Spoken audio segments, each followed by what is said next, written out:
Assalamualaikum dan salam sejahtera untuk 100 hari kerajaan perpaduan. Kita mulakan dahulu dengan perkembangan yang baru kami terima daripada kumpulan wang simpanan pekerja KWSP yang mengumumkan agihan dividen 5.35% bagi simpanan konvensional dan 4.75% bagi simpanan syariah. Menurut Ketua Pegawai Eksekutif KWSP, Datuk Seri Amir Hamzah, usaha mempelbagaikan pelaburan berjaya mengawal ketidaktentuan pasaran sekaligus memberikan pulangan stabil kepada KWSP.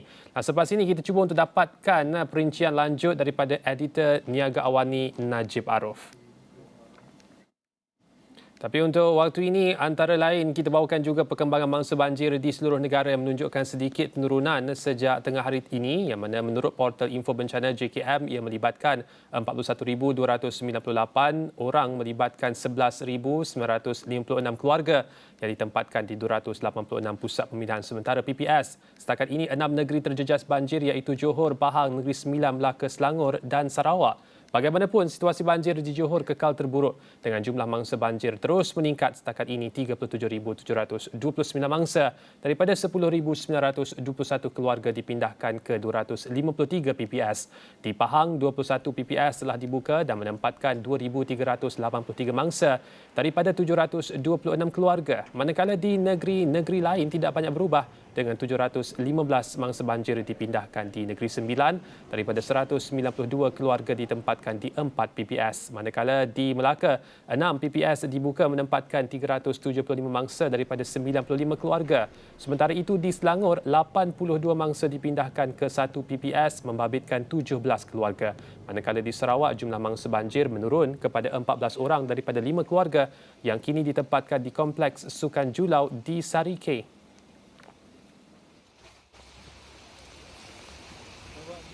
Dan untuk perkembangan terkini situasi banjir di Johor, terus bersama Wakil Astro Awani Johor Siti Nur Akila Omar ketika ini berada di Parit Yani Batu Pahat. Akila, boleh kongsikan dengan kita apakah yang berlaku sepanjang pagi ini dan untuk hari ini perkembangan banjir di sana?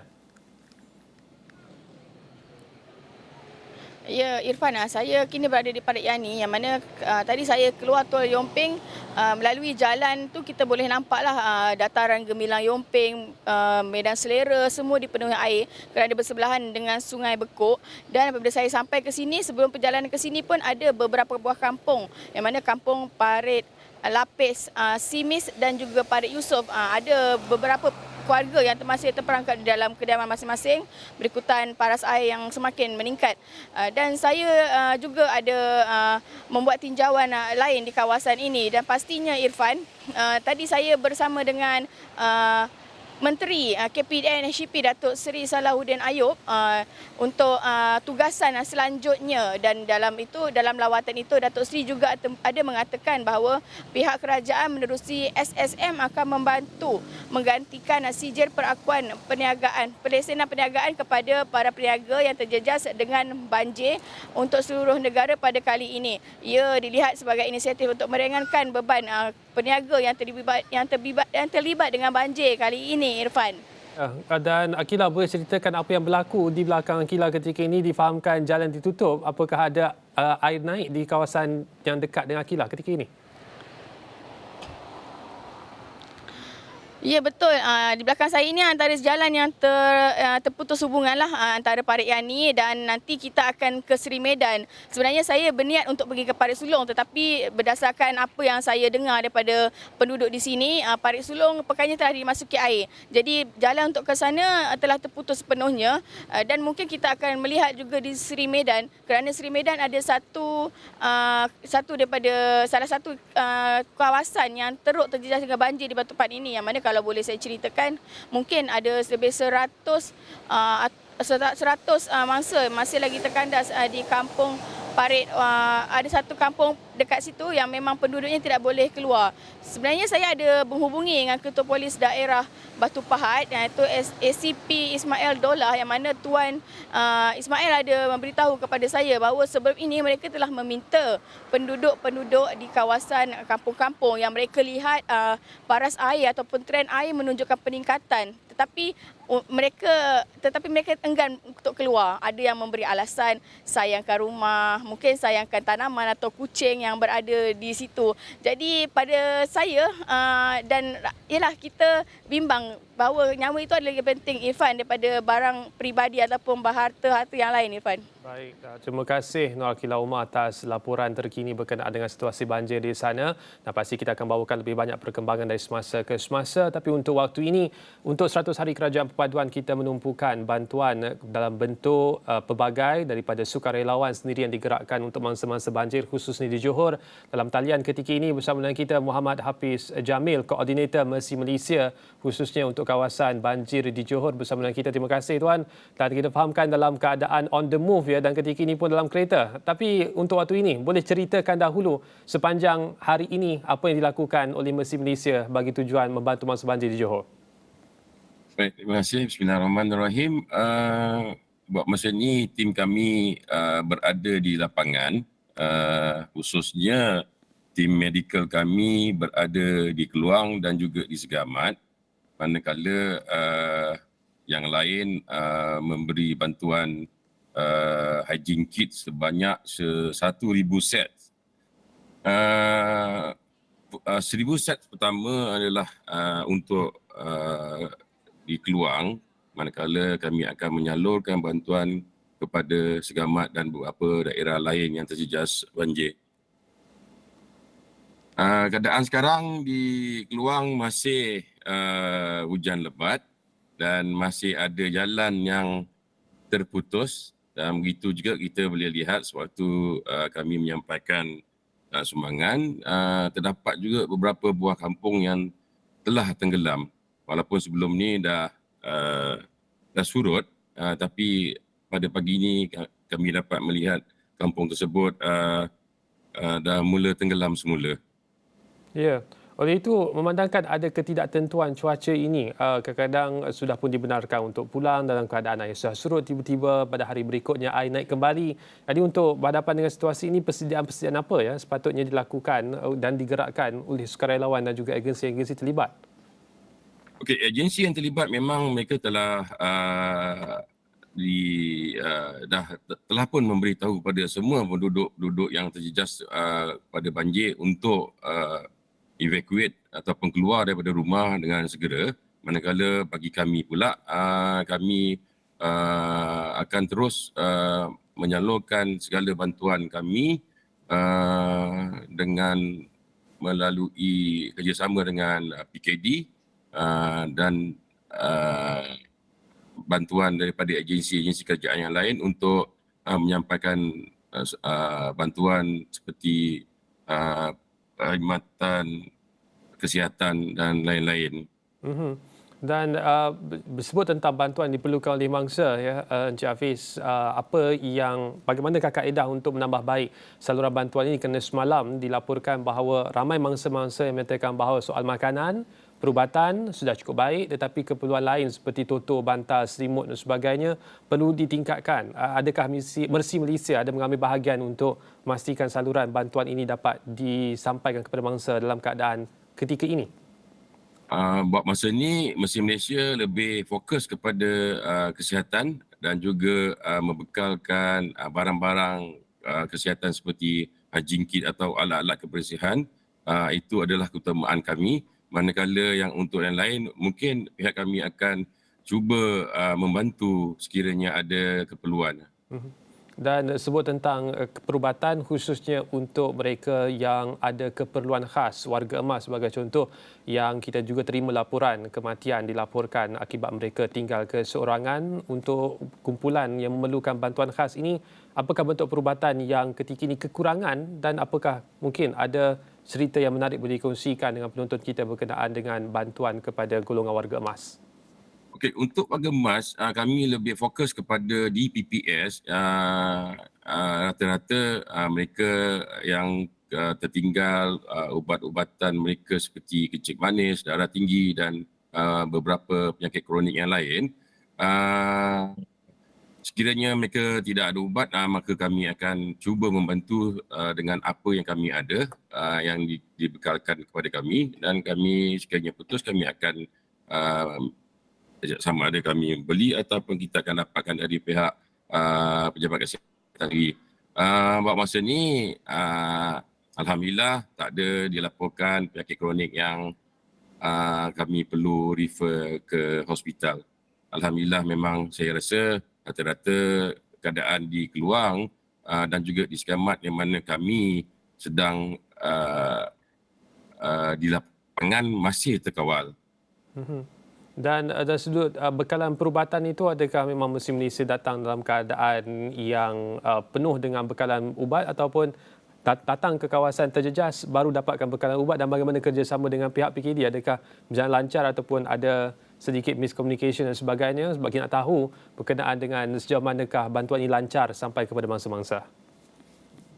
Baik, kami memang datang dengan tim perubatan dan kami dibekalkan sepenuhnya dengan ubat-ubatan yang kami bawa daripada Kuala Lumpur. Alhamdulillah pihak pejabat kesihatan memberi komitmen yang cukup baik dan membekalkan kami ubat sekiranya kami memerlukan. Pada masa ini bekalan kami memang mencukupi, belum ada yang terputus. Tapi kalau ada, saya rasa pihak pejabat kesihatan akan membekalkan kami dengan sebaiknya. Dan pergerakan untuk waktu ini bagaimananya? Adakah memang tertumpu di Keluang ataupun akan buat pusingan di seluruh kawasan-kawasan terjejas banjir untuk pastikan bekalan ini sentiasa mencukupi untuk setiap kawasan? Encik Hafiz. Okey. Kami akan cuba membantu kawasan Keluang dan juga Segamat apabila keadaan reda. Kami akan cuba bergerak ke kawasan-kawasan lain yang terjejas seperti Batu Pahat, Muar, Kota Tinggi, Kulai, Tangkak dan beberapa daerah seperti yang telah dilaporkan seluruh Johor memang ditenggelami di air. So, InsyaAllah kami cuba bantu sedaya upaya kami pada semua masyarakat Johor. Dan mod pengangkutan utama memang kereta, tidak ada masalah terputus jalan dan terpaksa menggunakan bot dan sebagainya, ya Encik Hafiz? Kami memang bergerak menggunakan 4x4 kami.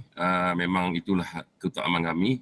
Dan sekiranya jalan terputus, maka pihak PKD atau maupun pihak PKOB akan memberi arahan kami untuk tidak ke lokasi tersebut. Jadi buat masa ini bot tidak diperlukan untuk kami ke lokasi. Baik. Dan kita akan teruskan lagi perbincangan bersama dengan Encik Hafiz Jamil untuk tahu berkenaan dengan bagaimanakah sukarelawan dapat membantu mengurangkan beban mangsa-mangsa banjir di Johor, khususnya dalam konteks Museum Malaysia dalam konteks perubatan. Apapun kita akan berehat seketika, kembali selepas ini.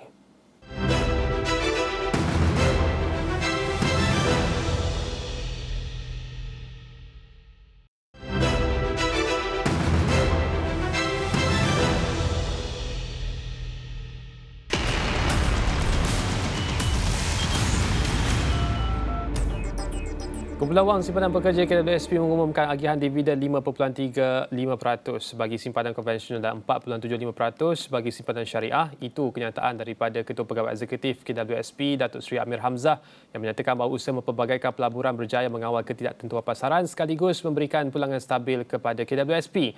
Untuk mendapatkan perincian lanjut bersama dengan kami ketika ini di talian editor Niaga Awani Najib Arif. Najib, boleh kongsikan apakah lagi yang dikongsikan secara kenyataan yang dikeluarkan oleh CEO KWSP berkenaan dengan dividen kali ini, Najib?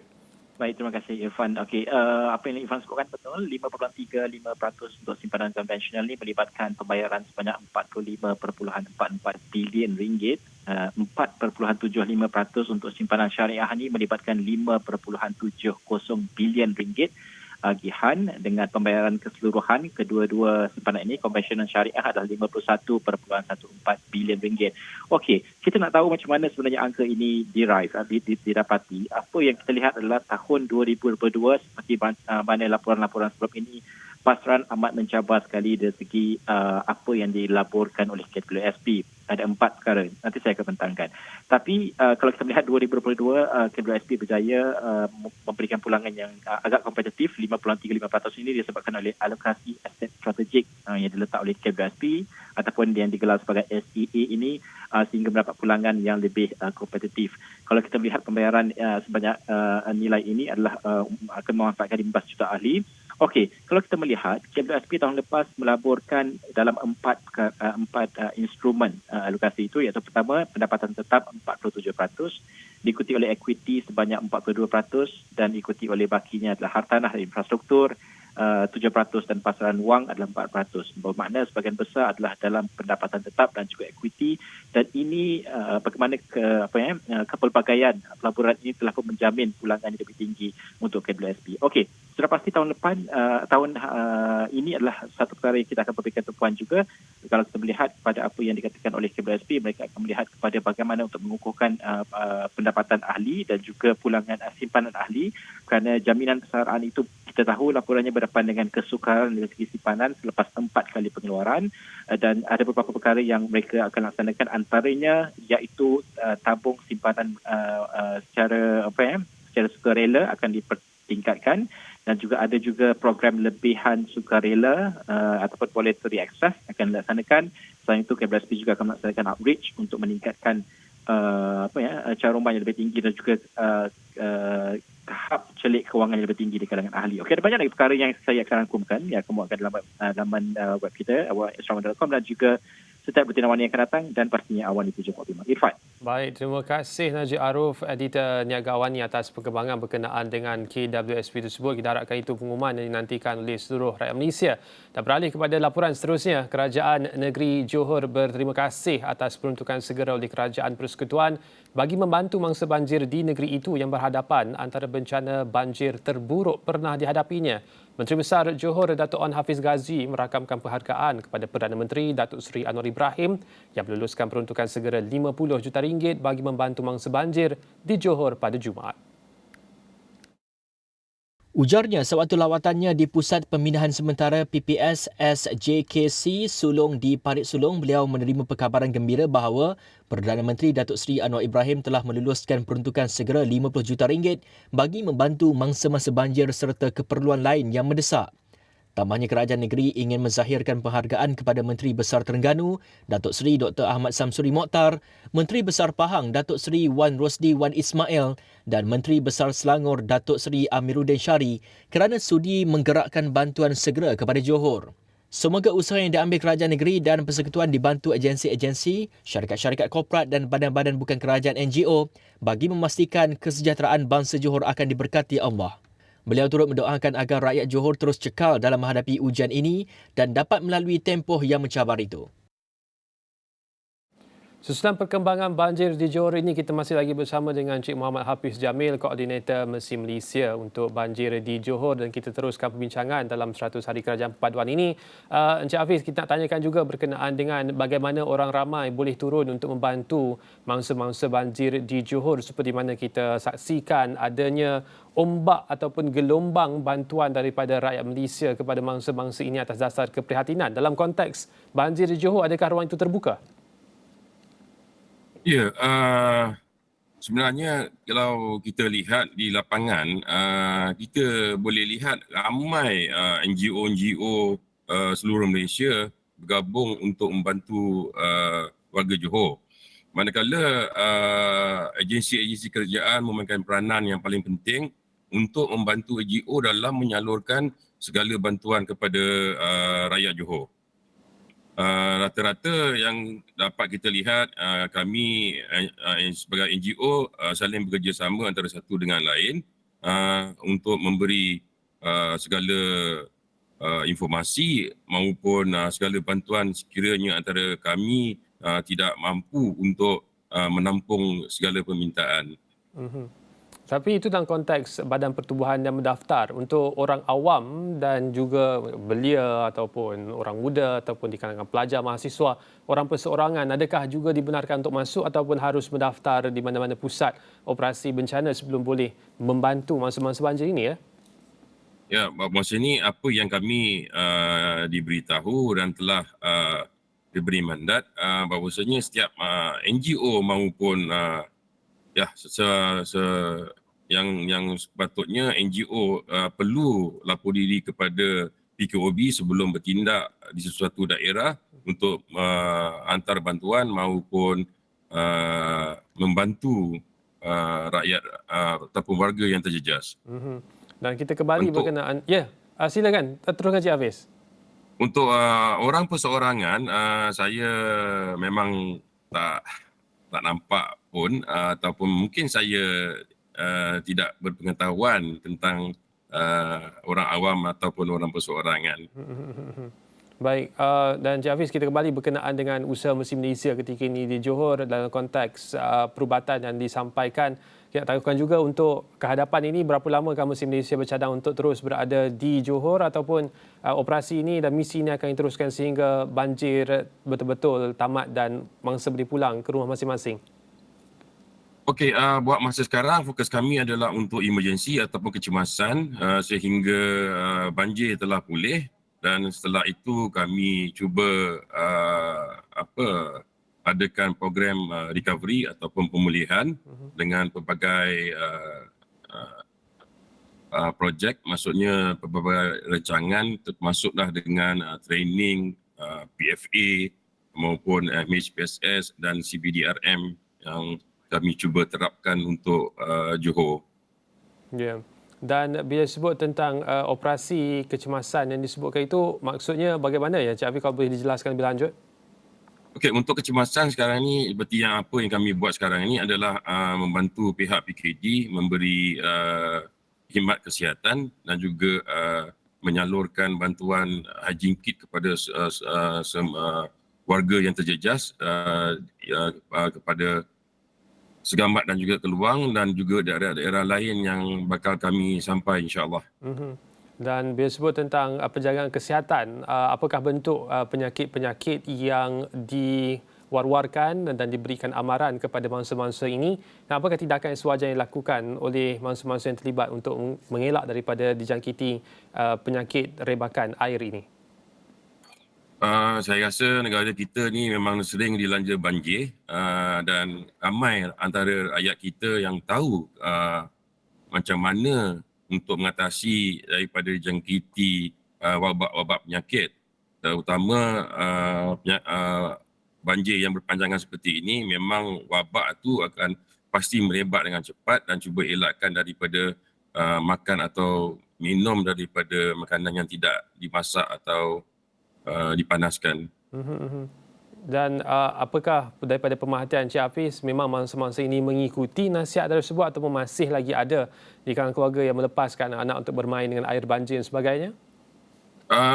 Memang Alhamdulillah saya akui yang rakyat Malaysia lebih prihatin sekarang ini mengikuti apa saja yang diarahkan oleh pihak berkuasa untuk keluar dari rumah untuk elakkan daripada jadi mangsa banjir yang maksud saya yang keadaan yang tak diingini.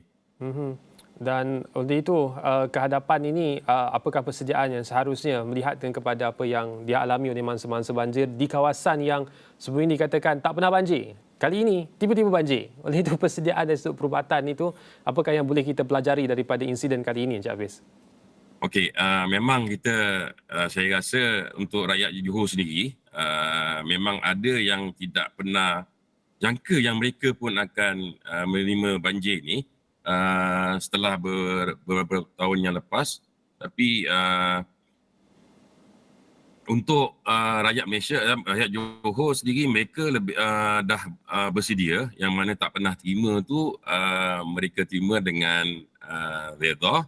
Manakala mereka lebih bersedia dan untuk kami akan cuba bantu mereka-mereka ni dengan PFA ataupun MHPSS team kami untuk membantu mereka sekiranya mereka terjejas ke arah itu. Seingat saya, Encik Hafiz, ketika banjir di Selangor yang mana menyebabkan semua orang terpaksa bergantung kepada bekalan sedia ada sehingga kan bekalan perubatan khususnya untuk kegunaan peribadi tidak mencukupi. Pergi ke farmasi sekalipun bekalan itu tidak cukup. Jadi apakah perkara yang sama berlaku di Johor berkenaan dengan bekalan perubatan khususnya untuk akses orang awam? Bukan dalam konteks perubatan bagi tujuan pegawai-pegawai perubatan, Encik Hafiz. Saya rasa kali ini mereka pihak Pejabat Kesihatan maupun KKM bersedia dengan lebih baik lagi memberi bekalan ubat yang lebih daripada cukup. InsyaAllah tidak ada kekurangan buat masa ni. Dan terakhir sebelum kita berpisah, Encik Hafiz, apakah harapan khususnya berkenaan dengan kebajikan mangsa-mangsa banjir di Johor juga berkawasan-kawasan lain di seluruh negara, khususnya untuk memastikan kesihatan dan juga bekalan perubatan dan bantuan yang dikoordinasikan di antara agensi kerajaan persekutuan, negeri dan juga NGO ini dapat diselaraskan dan dapat disampaikan dengan baik, Encik Hafiz? Alhamdulillah, saya rasa rakyat Johor maupun seluruh rakyat Malaysia lebih terbuka untuk terima apa saja yang pihak kerajaan cuba bantu, dan saya nampak pihak agensi lebih matang dan lebih mantap untuk menerima bencana seperti ini, dan memang saya akui di Johor kerajaan ataupun agensi-agensi yang terlibat dalam memberi bantuan kepada mangsa banjir memang cekap dan mantap. Itu saya boleh akui itulah. Nah, saya tak nampak apa pun kepincangan. Baik, terima kasih Encik Muhammad Hafiz Jamil, Koordinator Emergency Malaysia untuk banjir di Johor, menjelaskan tentang apa yang berlaku di lapangan, dan kita akan terus bawakan kepada anda kupasan berkenaan dengan situasi-situasi di seluruh negara. Diikuti kami di semua platform Astrawani. Itu sahaja perbincangan untuk waktu ini. Saya Irfan Faruqi, sampai jumpa lagi.